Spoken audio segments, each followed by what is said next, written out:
Hi, my name is Muhammad Idil Fahmi bin Abdullah. My name is Muhammad Siddiq bin Jamaluddin. My name is Muhammad Azimizad bin Masani. My name is Muhammad Amirul Aizat bin Muhammad Johari. My name is Putra Muhammad Rizwan bin Muhammad Salim. Today, we going to present our microeconomics project. For introduction, consumer behavior is about how people or organizations decide what to buy using their limited money, time, and effort. It looks at how they try to get the most satisfaction or utility from their choices and how they react when prices or income change. Economic distribution is about how income, wealth, and resources are shared among people in a society. It helps us understand who gets what and how we can reduce inequality. These two concepts are important for making better policies, like fuel subsidies or cash aid, and for helping businesses know their target market.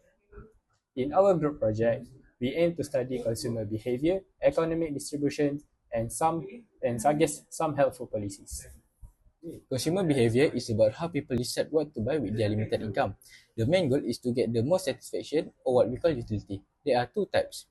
Total utility, which is the overall satisfaction, and marginal utility, which is the extra satisfaction from one more unit. For example, the first scoop of ice cream feels great, but the second and third give less choice. This shows the law diminishing of marginal utility. The more you consume, the less satisfaction you get. To make smart choices, consumers try to balance their spending. This is called consumer equilibrium, where the last ringgit spent on each item gives the same level of satisfaction.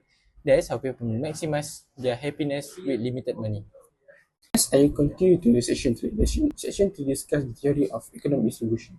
In a perfectly competitive market, which are set where the marginal revenue product equals the wage cost. Wage levels are influenced by labor supply, productivity, and the skills of workers, such as engineers earning more due to elastic supply and high productivity.